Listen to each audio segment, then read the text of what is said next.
Welcome everybody to episode 4 of the High Five Guys with your hosts Todd and Chris. It's a great day today, and for you, what's really special is you see like me dressed up. Todd, if you quickly move around or show what you got working. Yes, okay, yeah, I got the pink on pink. Let me see. Okay, there we go. All right. I got the pink on pink on salmon or something. I don't know shades of pink, but yeah, I went with the theme today. That is epic. And for those that do not know, today is Wednesday. We're recording this on a Wednesday. It's Well Dressed Wednesday. So every Wednesday, you get dressed up. You have all these dress clothes. You have dresses. You have suits. You don't wear it anymore, right? Everybody's in business casual mode. They're in sweatpants, T-shirts. Don't need to go in the office, whatever. Just have fun one day a week. Get well dressed. And then that's what this is all about. So that's why we are dressed up a little bit more fashionably. And you've been carrying this torch for a little while now. This is like it's a one-man movement that has spread out a little bit on social media. Yeah, we could talk more about it later, but yeah, yep. Good old Well-Dressed Wednesday. I knew my buddy would appreciate this little get up. 100%. I love it, Todd. Thank you. I know he likes the pastels and stuff too. So bright colors. I know. I went with a little like orange in here, like blue, subdued a bit from what I normally wear, but hashtag Well Dressed Wednesday. So for those that want to participate, go do it. Go have some fun out there. Even if you have to start your podcast like slightly late because you're getting into your well dressed gear, it's worth it. That's it's right. Worth it. There goes the sign. Yeah, studio's falling apart. The guys. So we spent a lot of money on getting this High Five Guys logo up here, and then there's a stick figure guy. I'll have to reach down at some point. It fell off, but was that a new earthquake that was centered up your way that's going to come down to me soon? You know what? I mean, I'll have to ask Joe if she felt it because I didn't feel anything, and all of a sudden these artwork pieces of orange art are just falling. So either a micro tornado or a new New York earthquake that's going to make its way down to Jersey soon. I'll have to take a look at the weather once we get off the call here. No, thanks for tuning in, everybody. You can see we're here about having some fun, spreading some positive vibes, handing out some high fives. And in this week's episode, what we're going to do is share a little bit more about what's going on in the last week or so since we've last talked to you. And we're going to have some fun today with cars. So today's going to be a car episode, talk about some fun stories with the cars that we've owned, our car journey, and see where that takes us. We'll throw out some high fives. Yes. I've had some real junkers and I've had some pretty slick cars, I guess I could say.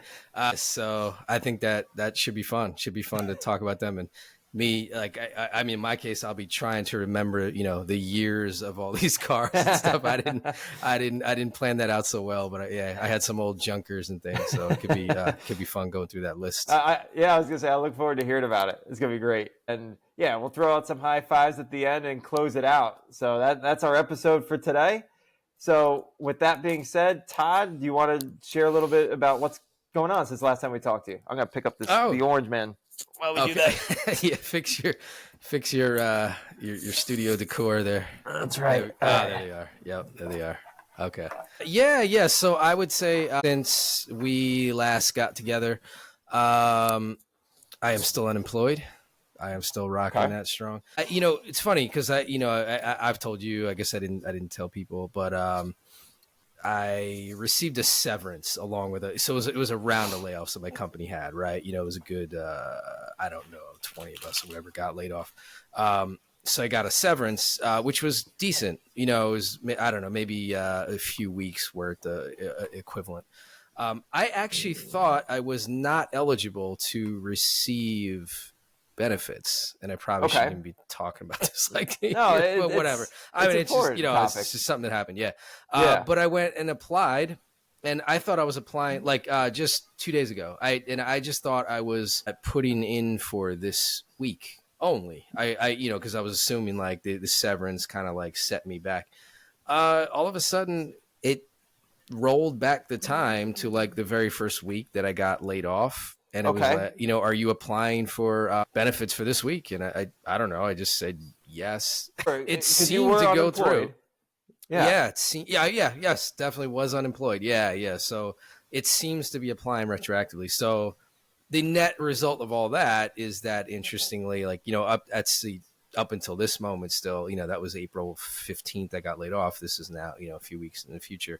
I'm essentially like, as if just financially overall, as if I hadn't got laid off. So I don't have to feel bad at all. Right. Yep.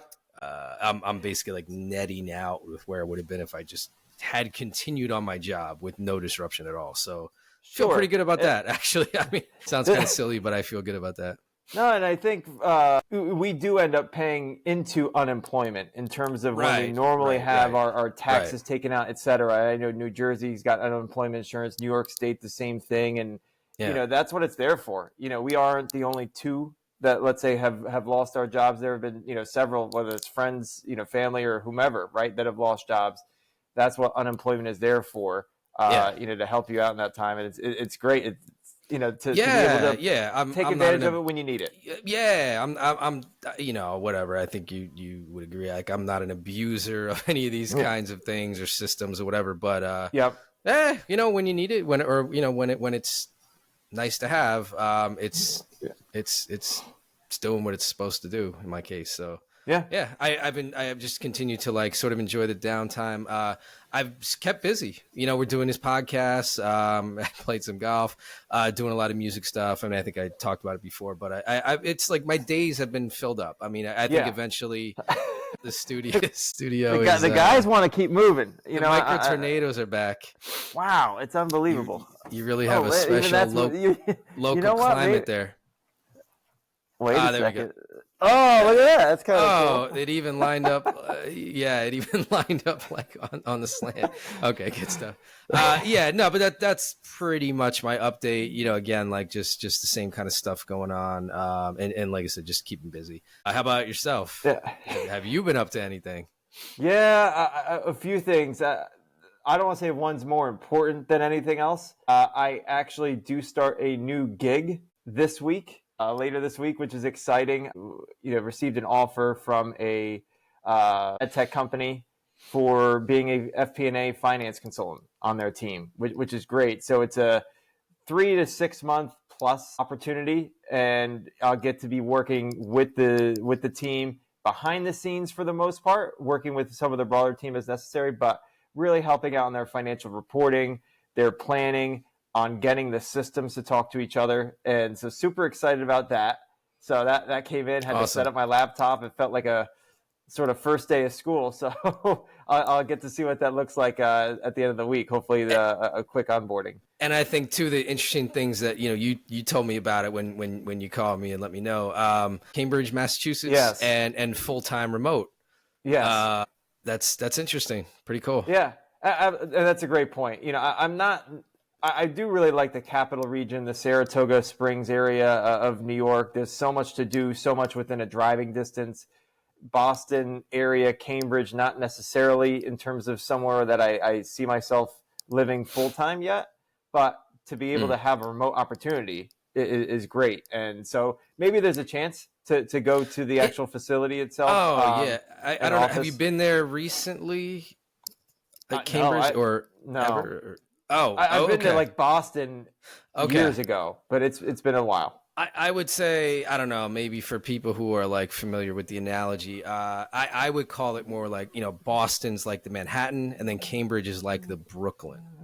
Okay. The kind of more up and coming, is more of a blue collar or whatever you want to say, as opposed to like, where the bankers were hanging out. Yeah. But now has come up and is now like the really fun place where all the young, great restaurants and things, bars and things. It's a cool area. It's right over there. MIT is over there. Harvard's over there. So that's interesting to see those campuses too. That's awesome. Yeah, and I have not spent any time there, so hopefully there's a chance, over the next several months to go out there and meet some more of the team definitely physically. Worth the visit. Yeah, love it. And so outside of that, kind of piggybacking off of that, I've been working on my finance consulting business, on my own that I've just recently launched, and going through we'll call it the painstaking troubles of creating your website. There's so many options, from just writing it from scratch to having a professional do it to somewhere in between. And I have come across sites, and where I even purchased my domain from has a website builder site. What I've realized in that is it's not as user friendly, and the experience overall, unfortunately, hasn't been as great as I thought. So having said that, I've kind of looked at some other options and came across a really good website creation tool, at least out of the box, where you do have quite a bit of functionality. You can drag and drop, you can change the text to anything you want. You're not limited to 6 or 10 different fonts, let's say. And so I've been working with that over the last 24 hours. There's a lot to do, but I think I found a space where I can let my creativity flow in terms of words and graphics, and get my business up and running from a visual standpoint, and showing people the experience and what I've been done, or what I have done, and what I'm able to do for future clients. Cool. Yeah, that's great. Yeah, I interesting. At my last company, I worked on like WordPress quite a bit in the past, just sort of like, generic WordPress, which is very heavily used, right? I think if there's one single platform that probably has the highest percentage of websites on the whole internet, I think it's. I've seen that come across. Almost has to be WordPress. Yeah. So that's just a builder that runs. On like a lot of those sites, you sign up for them and it's WordPress is there by default. We were using this thing called Words Engine, which is a thing. Okay. It's sort of a wrapper that wraps around WordPress, and that seemed pretty good. My last company, that was my first experience with that particular one. But I mean, if you need to talk about it at any point, I mean, people may or may not remember or know, but that's basically what I do for a living. Web development, web databases, software development. So yeah, we'll chat at some point. Absolutely. I'd love to get your expertise. And that's what's great too. Todd and I, being from different fields, in different industries, we can bounce ideas off each other that the other person might know a little bit more about. And I think that's been great too. Todd certainly has extensive knowledge, especially on website creation, design, behind the scenes, user interface, all that stuff. Now music, who knows what's next? Gardening, he's got a lot of hidden talents. But no, another earthquake. Wait, it took out the whole thing this time. Okay, those people are on a mission. I'll tell you, those high five guys are seeking the next subscribers to the podcast. So yeah, we'll fix this high end studio soon. We'll have it rocking and rolling for the next episode. I mean, for the amount of money paid for those graphics and design, I'm disappointed. Someone's getting a bad review. That's right. And the other piece on my house. So I've gotten some people, some contractors coordinated. So I'll be heading down this weekend to meet with them regarding my house and how to get it back up into even better condition than where it was before. The long-term renters. More to come, with that. But it's another headache. Home ownership is great. Renting it out can be great, but then there can also be some other side effects that happen when you do that. So just learning along the way, trying to stay positive, because what else are you going to do? Yeah, that was funny, that little story you told me when you went in there and it was clearly like they had done some damage, if you want to just say it like that, damage.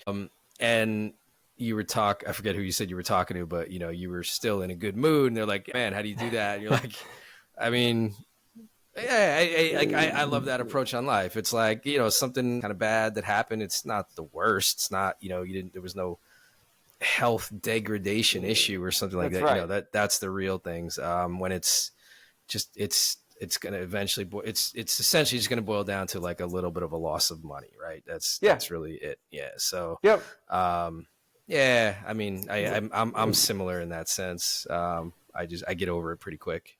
Yeah. And so that's it. What else you got to do? Played pickleball. I'll admit I had an off week and it was not good.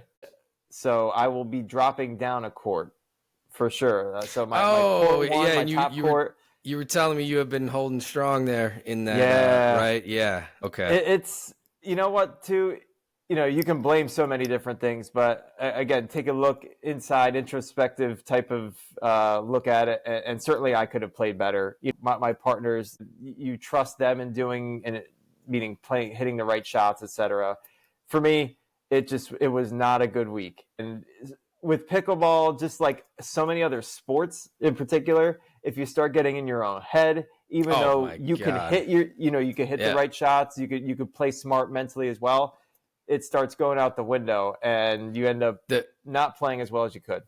Yeah, the timing couldn't be better, because that for me is golf. Golf is like, in general, I'm a pretty decent athlete growing up, right? I played soccer at a decent level. Like, I was like a high school team, and made it onto like the conference all-star team and whatever, and considered playing like in college, that kind of level. I'm not trying to talk myself too much, but like, I was pretty good.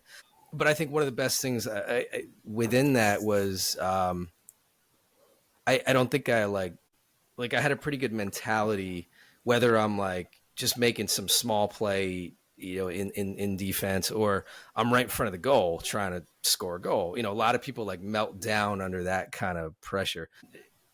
I was pretty much, I think I was pretty even keeled throughout. I think a lot of that is just a mentality. When it comes to golf, I'm like the opposite guy. I don't know what it is about it. It breaks me mentally. Like I think I'm best at sports where you can really get warmed up, basketball and stuff, where it's like, you have a full sweat going and everything's things start slowing down, right? Your heart rate is going up and the world slows down a little bit.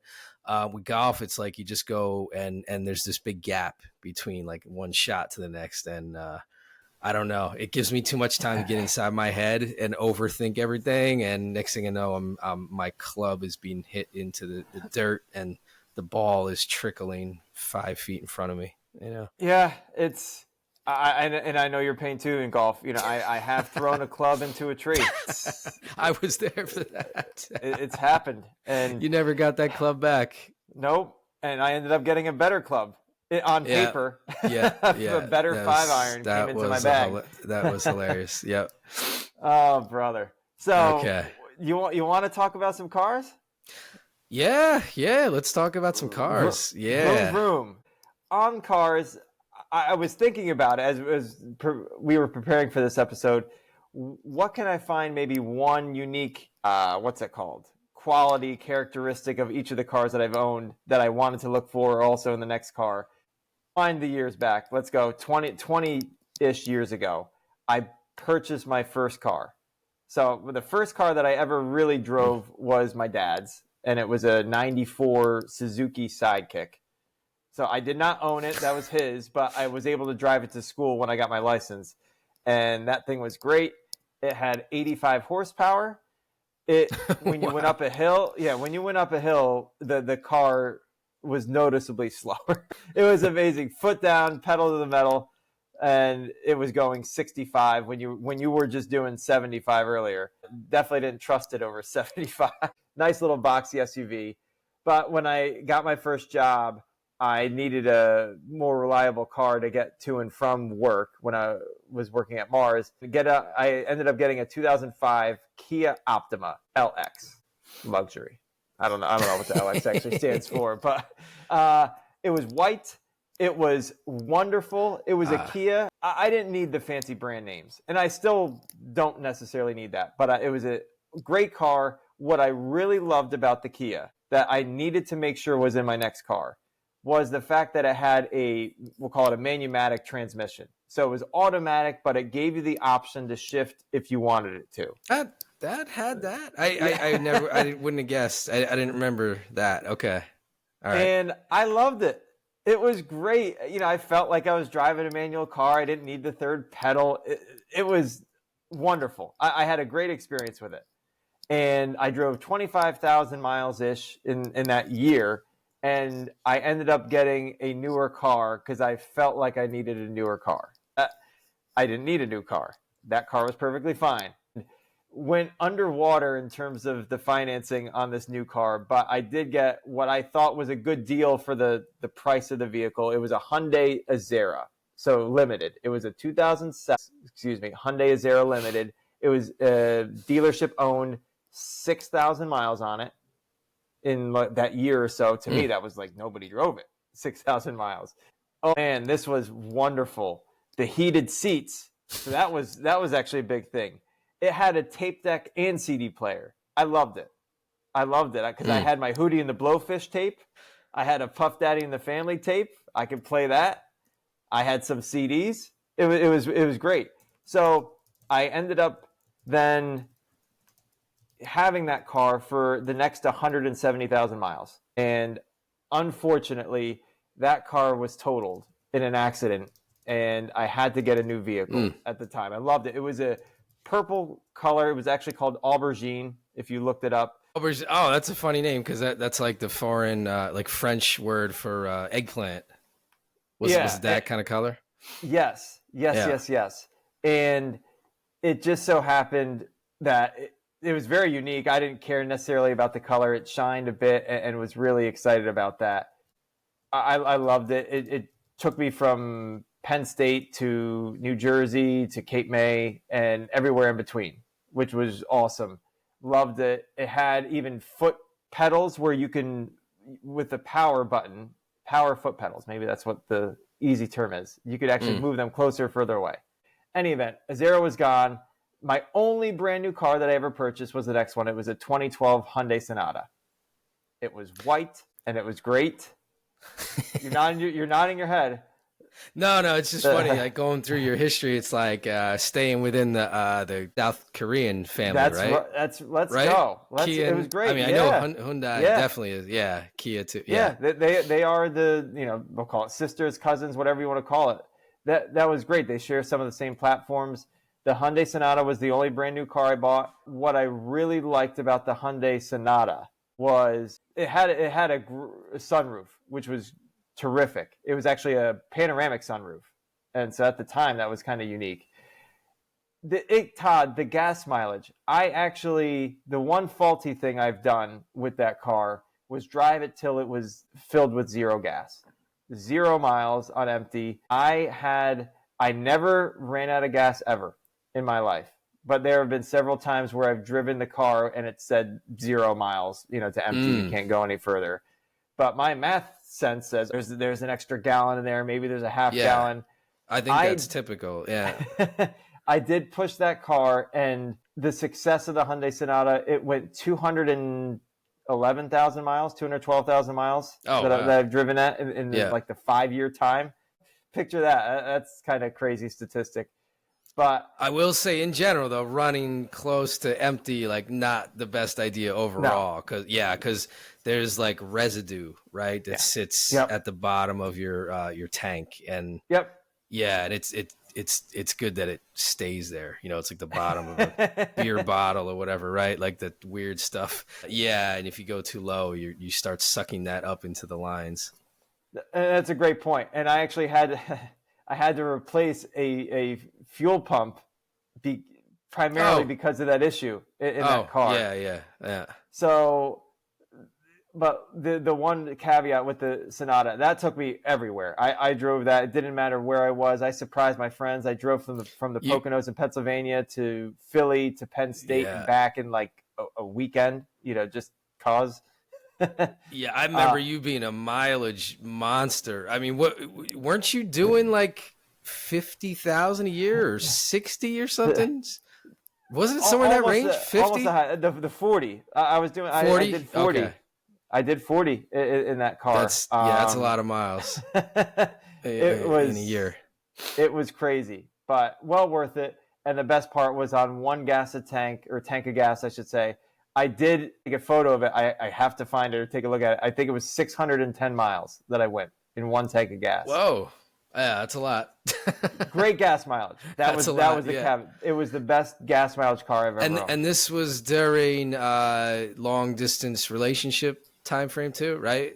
That was a lot of those miles. That happened in that time frame. Yeah, that happened in that with that car as well. And to your point about the commute to work, I probably drove close to 500 miles a week, just to and from work. So that adds up. Wow. Yeah. So just out there in PA to which one? The The PA It was PA. to, It was still to Mars, and then even Ferrero at the time, and then I ultimately moved up to New York. Yeah, So that's a lot of that's a lot of miles every day. Okay, yep.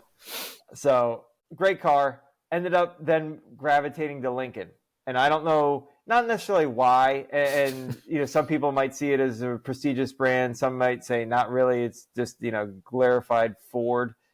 What I really liked about it that sold me on it right away, because I did need a new car at the time, was how smooth it was.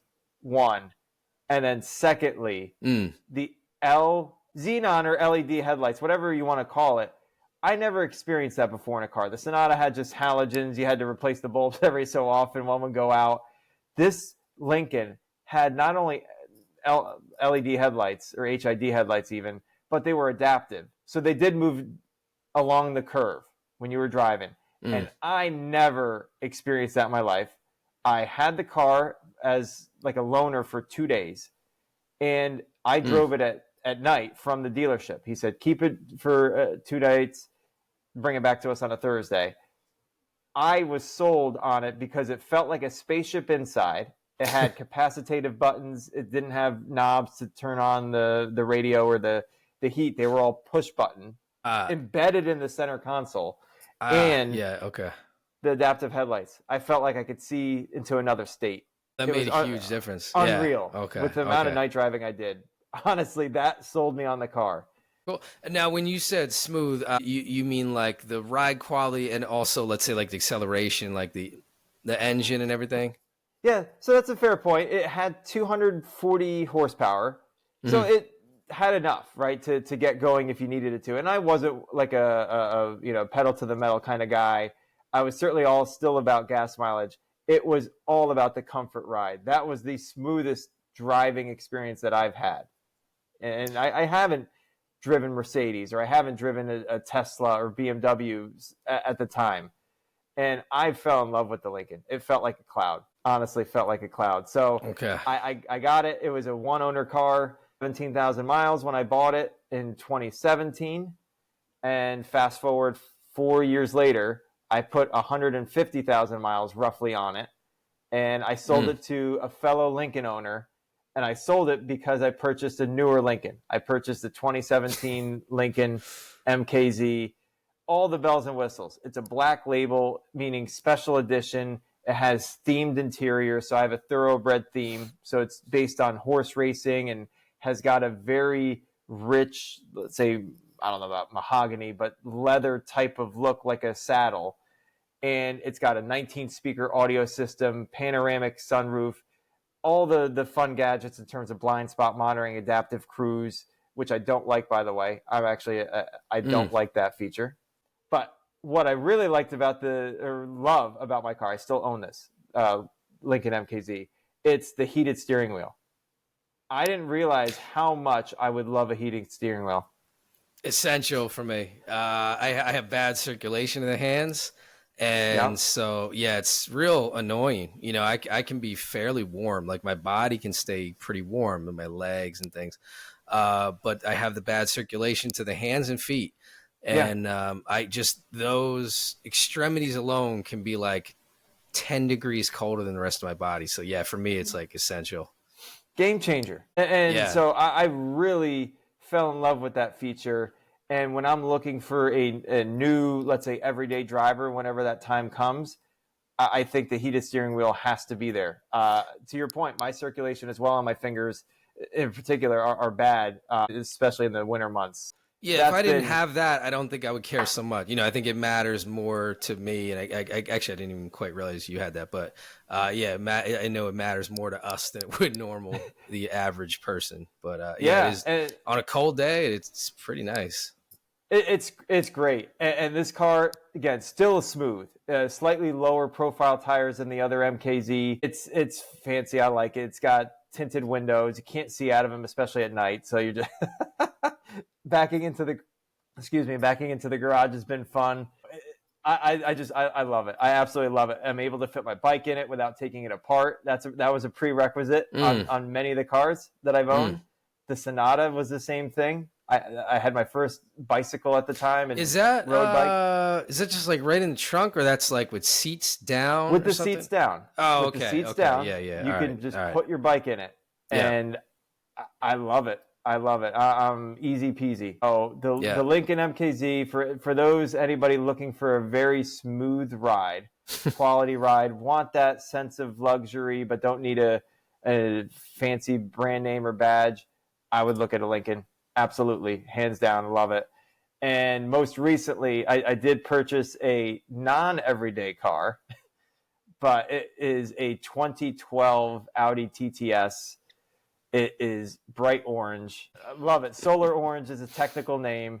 It does not make sense in my portfolio of cars, but it's something that through time, through working and saving money and being smart about money, it was definitely not this vehicle, but I wanted a second vehicle at some point that I can enjoy on the weekends on nice weather. And this happened to fit all the criteria. And it was a one owner, well kept vehicle. It looks really nice. It's a convertible, which is even better. I never really have driven a convertible before, and I've been having a blast in the 2 months that I've had it. No fun special features in that vehicle, so no even Bluetooth audio. I've got to buy a special adapter to play music from my phone. No Apple CarPlay, none of that stuff. So that definitely it's a driver's car, right? I Yes. mean, Yes. I got to take a spin in it. Definitely fun. You even let me drive it a little bit. Yeah, definitely fun to drive. I mean, it's like a razor on the road, right? It's like the steering is like razor sharp. Takes off nicely. Top down. I mean, it's a fun car. It's great. So I look forward to having some more memories on that, and probably a little less miles a year than some of the other cars that I've owned. Yeah. So, and I didn't even get to share much about the experiences, but bottom line with a lot of this, so what you've heard from me, not one SUV, not one truck. SUV, fine. My first car that was really my parents' car. I drove that to school. But I mentally have been in this roadblock where if I'm getting a car, I want it to have 4 doors. I want all my passengers to be comfortable, even though 99% of the time I'm driving on my own. It needs to fit, stuff in the back seat, in the trunk, things where I can really, if I need to move quite a bit from a storage unit, whatever, I can just put stuff in it. All of the cars have really fit that bill, and generally have gotten really good gas mileage. And so that's my utilitarian purpose for vehicles. And that's why I've stayed with sedans versus moving into a different type of vehicle. And then the Audi TTS is somewhat fun, but it's got a usable trunk. It's got usable space where you can store stuff, set of golf bags, etc. So it's been fun, a fun car journey. And what you've also heard from that, I have not owned any cars from the 1900s. So my first car that I ever purchased was in 2005. So I know there's many people that probably have, had a 1982 GMC Jimmy or something like that. Yeah, I have not owned a car outside of the 2000s. Okay, I definitely got you beat there. Nice. So yeah, why don't you share a little bit about your journey? I'd love to hear it. Yeah, so I started off back in high school. So I think also similarly, like one of the very first cars I drove with my parents, they had this awesome car, actually, old Honda Civic, a manual. Nice. Just happened to be a manual, right? Just like a little gold hatchback Honda Civic. Learned to drive stick on that. I mean, it was a good car, reliable. I mean, just like any Honda, Toyota, right? They're always like that. So started with that. The first one I got, after getting my permit, driver's license, 1984 Toyota Camry, white. They don't look like Camrys. When you look at the really older ones, I would say it looks more like a Corolla or something.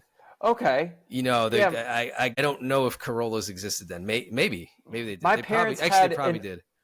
An orange Toyota Corolla hatchback. They had. Okay. Was it only hatchback like that, or? there might have been a regular sedan, but that was the one they had. It was okay. like I think it was two doors, but a huge hatchback that you can open up and just put whatever you wanted in it. Yeah. Yeah. So it's interesting. Like, because like it definitely did not look like the more modern Camrys. That's a bigger car, right? But it was a decent sized car. I think, man, I want to get this right. I think I got it with 140,000 miles on it. So we're talking, I'm pretty sure because I got it in like, man, it would probably be 1995, like when I got it. Yeah. Wait, is that right? Okay. Yeah, I think that's about I think that's about right. I think it'd be 1995. It was like an 11 years old with like 140. I think it was 141,000 miles on it when I got it. Wow. $2,000 or something. It was one of those, right? Like you just like buy it, drive it off the lot, like that kind of car. It did pretty well. Oh, Wait a minute. Oh, see, this is where my memory's failing me. I think it was automatic. Was it? I think it was automatic. Yeah, that's actually kind of weird. Anyway, so that was my first car, white Toyota Camry, 84. Had that a few years. I think I did. Yeah, I think that's about right. I think I had it at 140 and I took it up to like 190 or 200 or something like that. And it was kind of on its last legs. But those cars, generally speaking, you see a lot of those Toyotas and a lot of those Hondas going for that distance. They can go a long time. Yeah. I know the way that Toyotas are made. They're made to like not fail. They're just built with higher engineering tolerances and things. So that, and then I moved all the way up to a 1980 Acura Integra.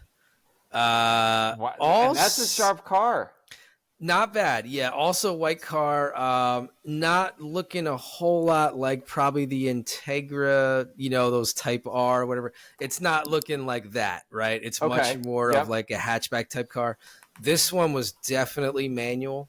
That was actually a pretty fun car to drive. Like for me, that was like, I got, look at me, like, cruising around town in this thing, right? So, again, that was also pretty old by the time I got it. I think it was similarly had quite a bit of miles on it. 87 Integra. Drove that, I think, through. I probably had the Camry for a couple years, and then I had that. So that took me through like No, I think that would have started in college. I think that's what it is. I think I started with the Integra in college. Yeah, I think that's what it is. And then I had that through college. Got me through college. That's probably a good way to give the story of that car. And then I shifted to Jetta, a dark forest green. So yeah, first two cars white, which is funny because I'm actually not that partial to white cars. It's not normally the color that I love that much in a car. Yeah. Which is funny enough. I've had a bunch of white cars. Yeah, so then it's like a dark forest green Jetta 96. And so I remember that one. You remember? Yeah. You've seen that one, right? So I'd gone full manual at this point, right? Once I had that manual. Yeah, pretty sure the Camry was automatic, and then it was Integra manual, Jetta manual. Got that thing. That was a little boost in power and stuff. I mean, it wasn't a powerful car. It's the 1.8 turbo. Which hung around for a long time, right? That was the kind of engine for many years on those cars, shared by even like the Audis and stuff too.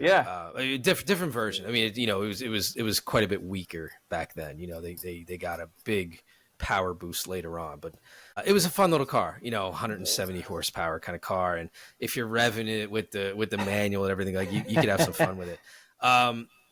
The crazy thing that happened to that one was there was the giant blizzard in 2000. Yeah, 2001.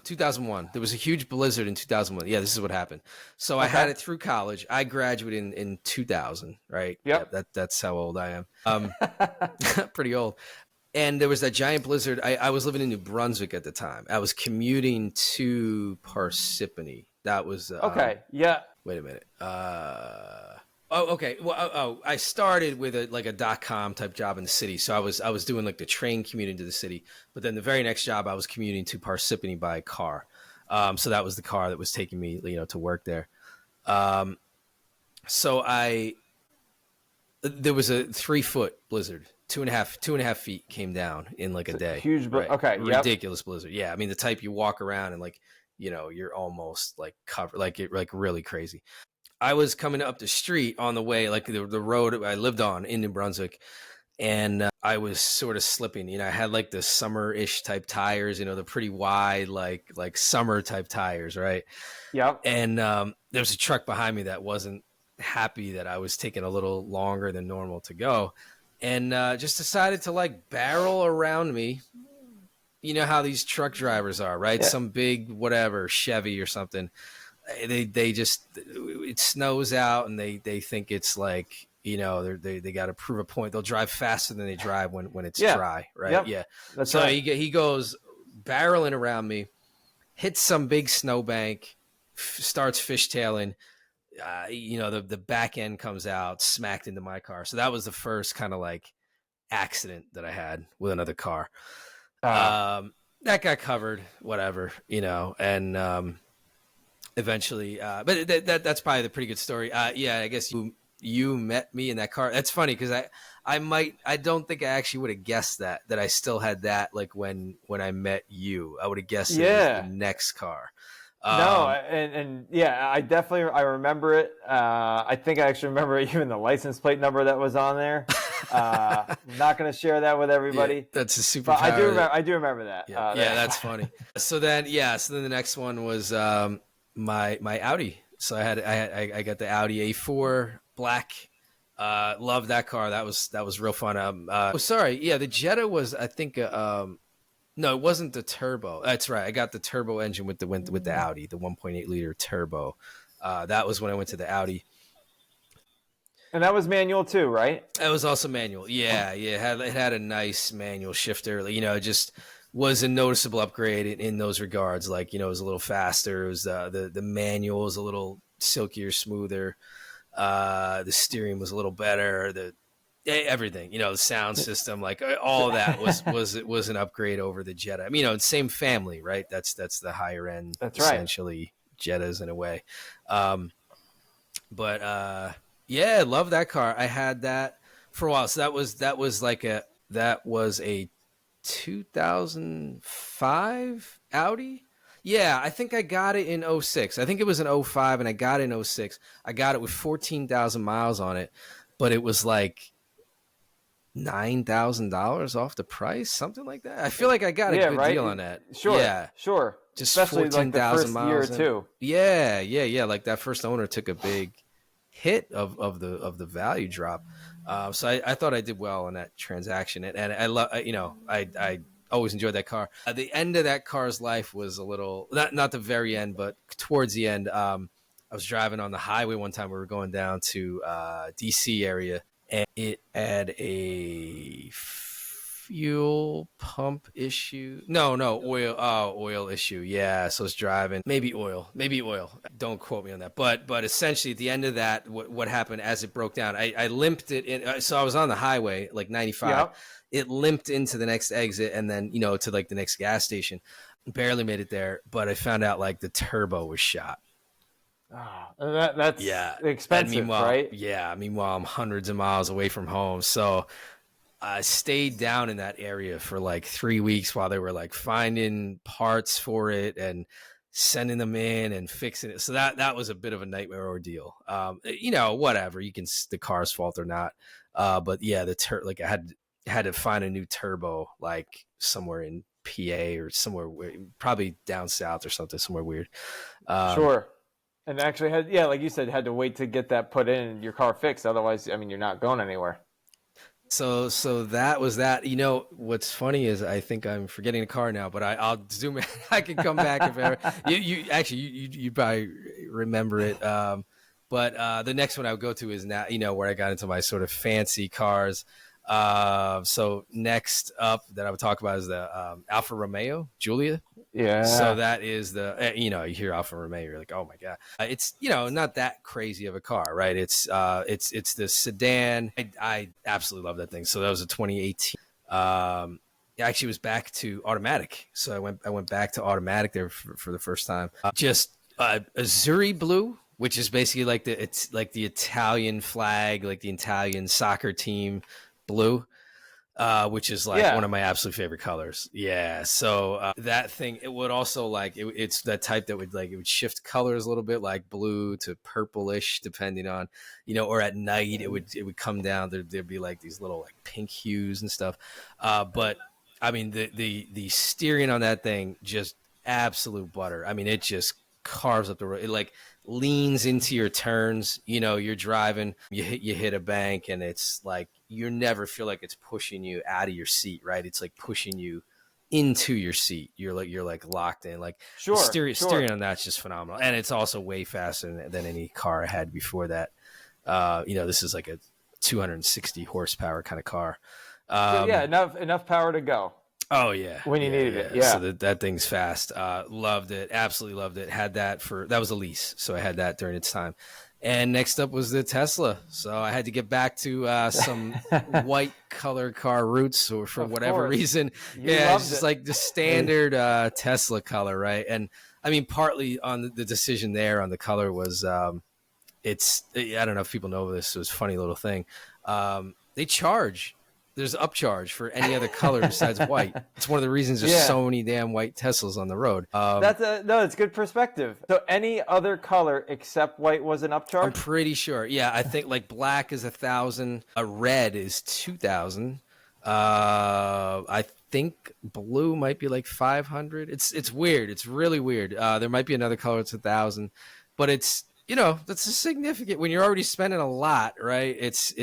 It does add to that cost. So yeah, I was good enough with the white. I thought that looked very Tesla-ish. This was a new car, right, Todd? Yeah. That was new. Yeah. And there weren't so many on the road at the time, right? Like I feel like it's one of the most popular cars on the road now. Like, but when I got it, still was like you were in a little bit of a club, like when I got mine in 2022.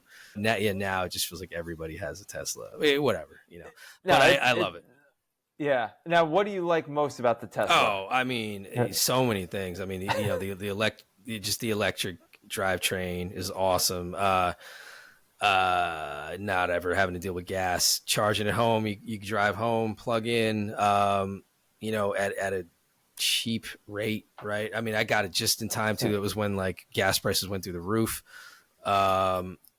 It's saved me a lot of money in gas costs.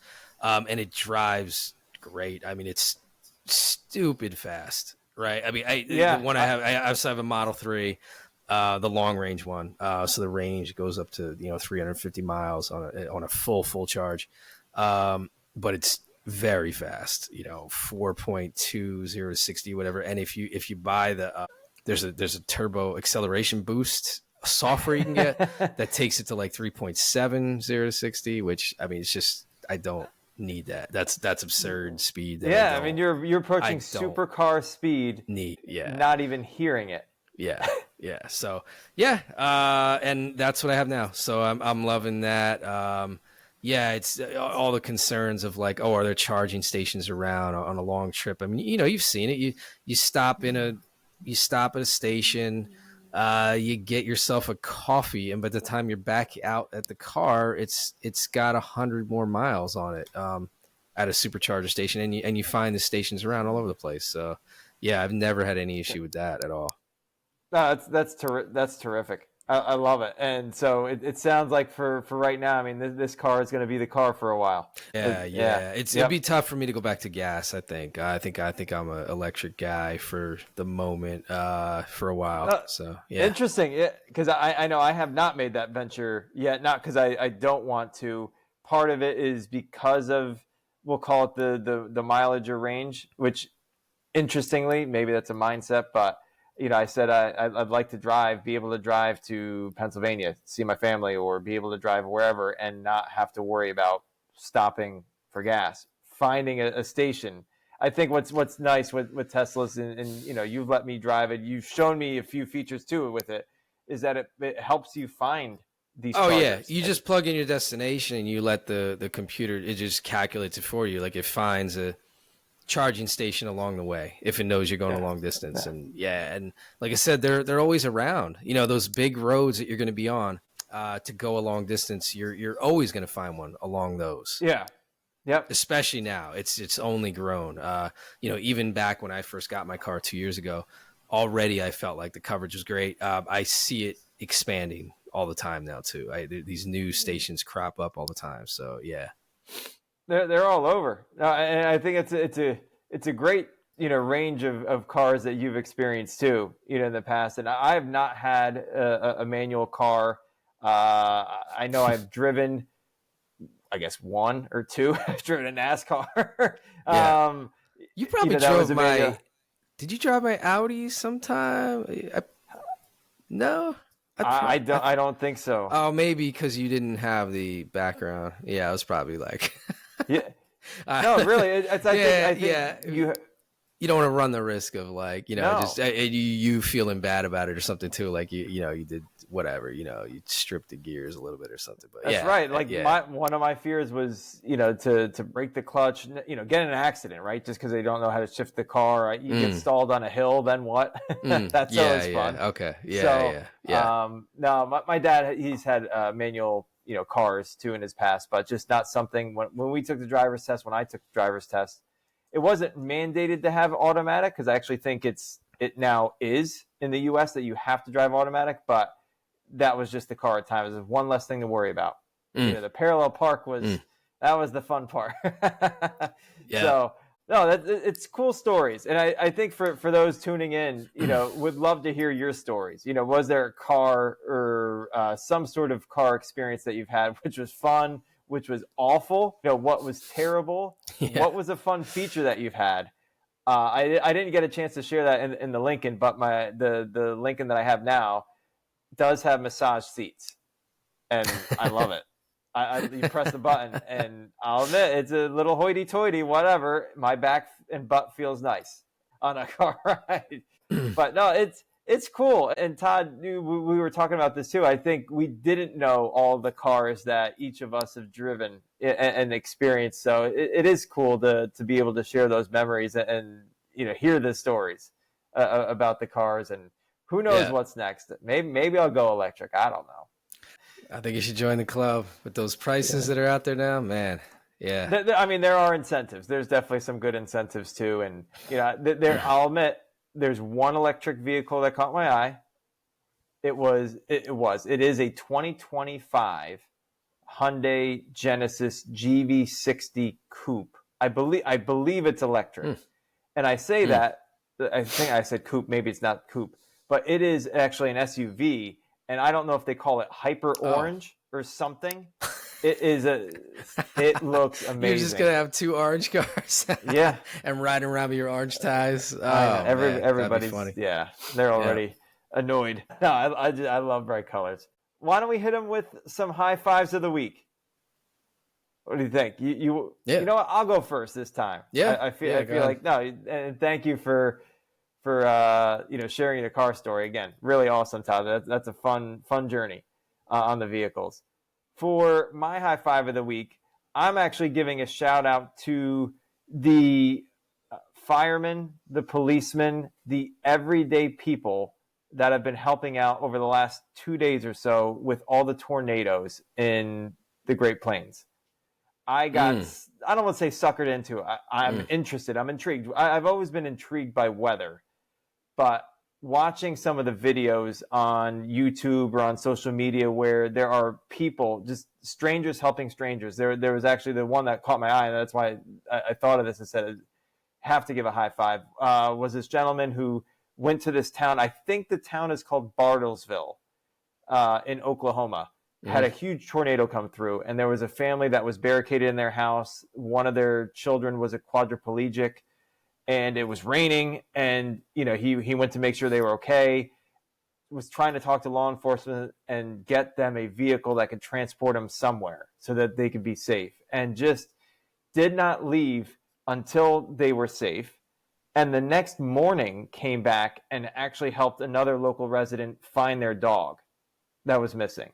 Mm, it just, I would say, makes you cry, but like it's amazing to see the goodness that exists in people, honestly. And it really, it means a lot. I'm hoping I can, give back to the community, or have given back, at certain circumstances, but it really, to me, high five and hats off to that guy and the countless others that, I haven't seen or have had stories on helping people during these tough times, especially with the severe weather that's happened over the last few days. yeah, it's amazing. I mean, anybody who runs towards danger instead of away from it, right? Is absolutely, yeah. Yeah, that's the real heroes. It's incredible.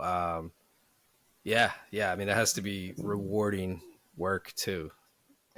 Yeah, I don't even. Yeah, there's a separate channel called Ryan Hall Y'all on YouTube that he's real sole focus is to bring weather awareness to communities that are going to be impacted by severe weather. It's predominantly the summer months, right? Tornadoes, maybe hurricanes, etc. He's done some winter storms, but they've raised tens of thousands of dollars to their street team that go out and record video live of tornadoes happening, etc. But then they're out there to help provide, shovels or towels, clothing, whatever the case may be. It's pretty cool.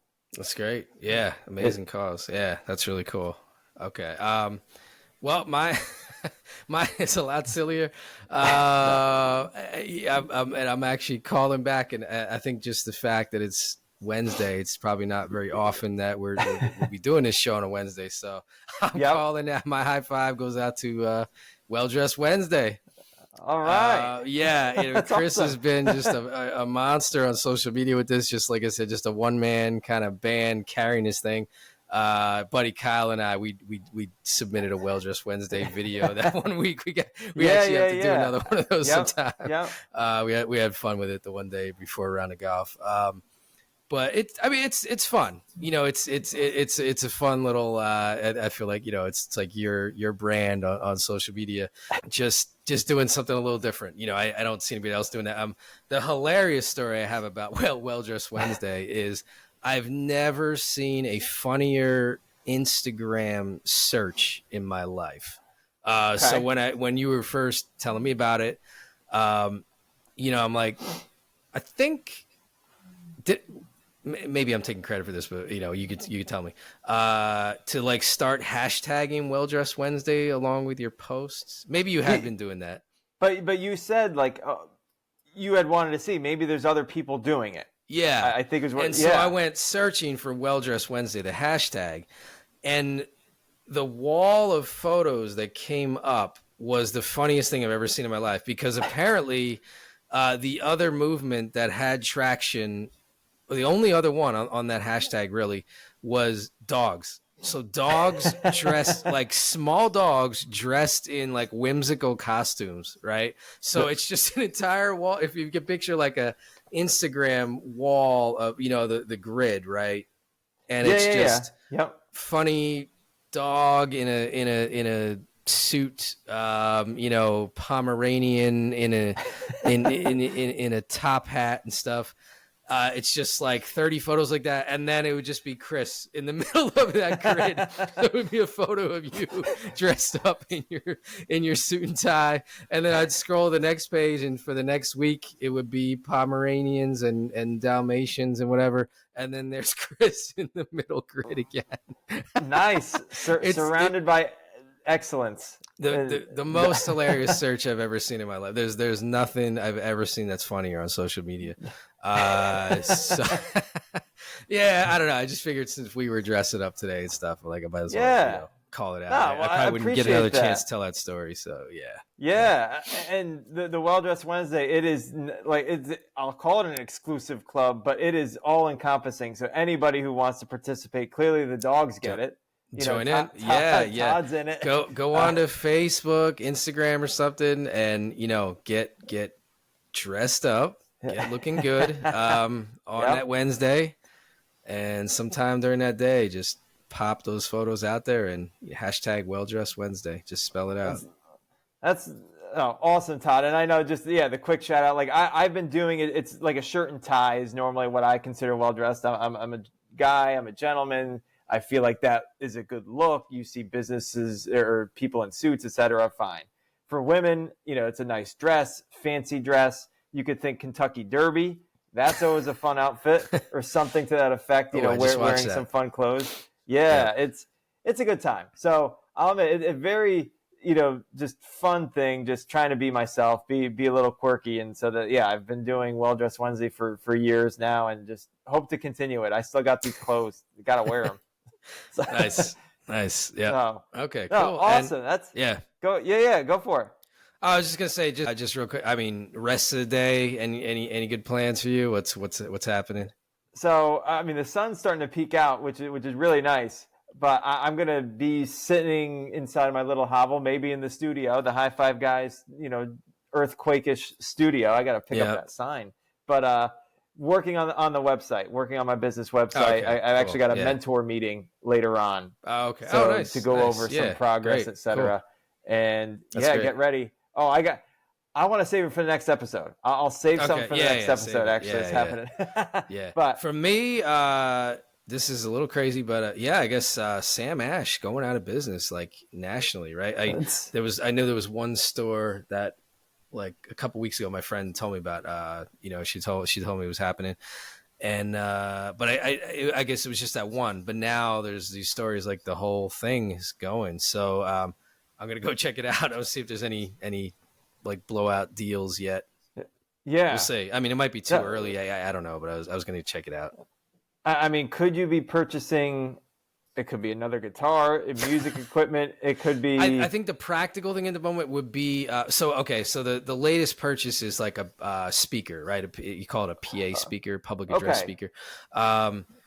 Very powerful though, super like 1100 watt Yamaha speaker. I mean, this thing is a beast, right? And it can hit pretty low and everything too. Like it almost doesn't really need a subwoofer, But so for our show, like we now have more pieces in our band, right? We have we have bass guitars now. We got bass guitar, a lead guitarist who's putting out a lot of sound, possibly some drums. Once you have all that kind of stuff, you need like a little stronger speaker than the old acoustic amps that I had before. That was more like one guy singing and playing an acoustic guitar or whatever. So now this is like a next level of power that you can apply for outdoor events, things like that, right?